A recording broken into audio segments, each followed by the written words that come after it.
If you are breastfeeding and become pregnant again, that does not mean you need to stop breastfeeding. Current evidence-based practice and modern research have shown that breastfeeding while pregnant does not increase the risk of miscarriage.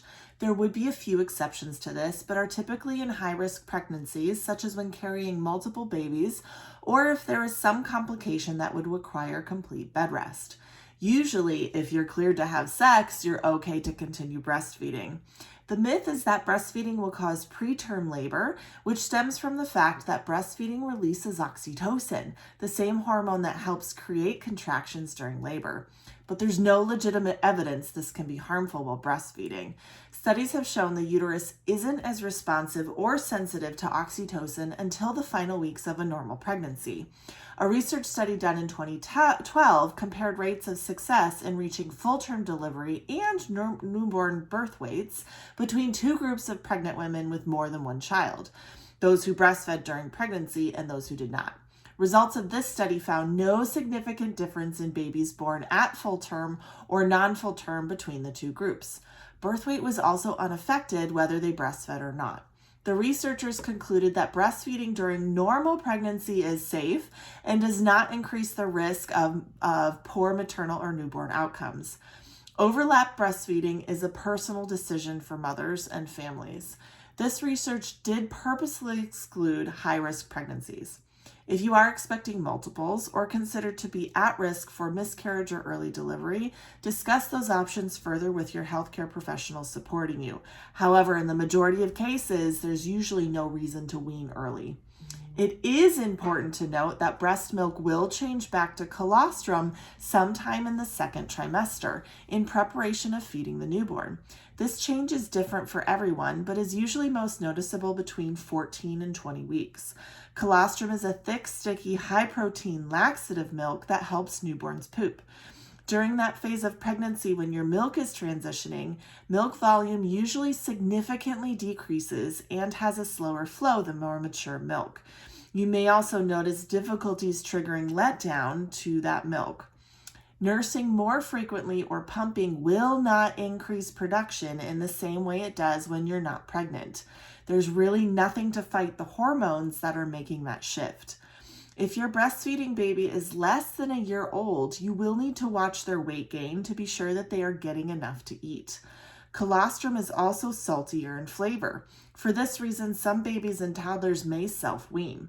If you have an older baby, at least 10 months or older, or a toddler at the time of getting pregnant, many older babies and toddlers will nurse through pregnancy and may lean heavier on solid foods to maintain nutrition and hydration. However, if you have a younger baby under 10 or 11 months, you most likely will need to supplement your baby in order to maintain their nutrition. Usually the colostrum during pregnancy is not enough in order to be able to maintain nutrition and hydration for a younger baby. According to Breastfeeding Answers Made Simple by Nancy Moorbacher in 2010, the older breastfeeding child will not deprive the newborn of colostrum by breastfeeding during pregnancy. No matter how often or how long they breastfeed, colostrum will still be available after birth for the newborn. The hormones that maintain a pregnancy are found in breast milk, but these are not harmful to the breastfeeding child. So don't worry that you will run out of milk before your newborn comes. Your body knows exactly what to do. Your milk will stay colostrum until the birth of your placenta, when that hormone chain reaction will have your body go through the same stages it went with your first, to transition from colostrum to transitional milk to mature milk. Some people will experience increased nipple sensitivity during pregnancy. Position and lac techniques can really help reduce the tenderness during feeding. Some may find it too irritating, and it would be okay to wean if your nipples are too tender. Try to have your older or baby or toddler avoid gymnastics, which can make it worse. Some mothers or people will also become quite touched out and may even develop an aversion to breastfeeding, where they themselves just don't want to do that sensation or have that act anymore. This is from hormonal changes, and while it may feel emotionally difficult, it is quite common.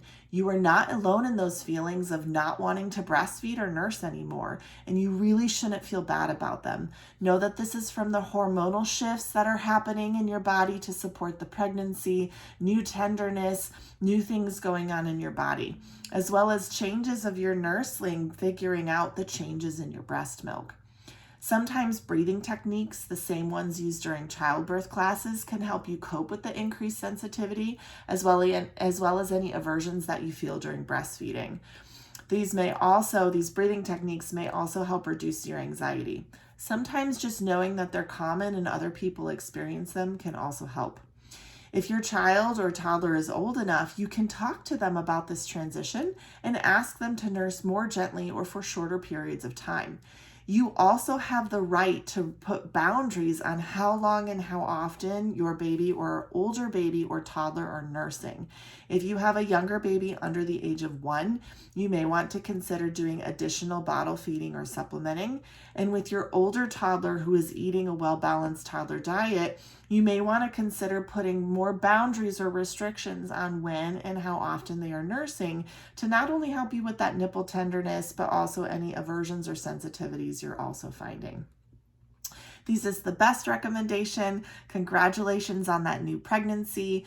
Know that many older infants and toddlers will nurse right through that pregnancy. Some will even dry nurse when that colostrum volume, if it does, drastically drop. And many older infants and toddlers can go on to successfully tandem feed once the new baby comes. We'll be addressing tandem feeding in another video. Don't forget to like and subscribe and share. You can find more breastfeeding tips, tricks, and facts on LA Lactation at Instagram, or you can email me directly to lalactation@gmail.com. Now you know.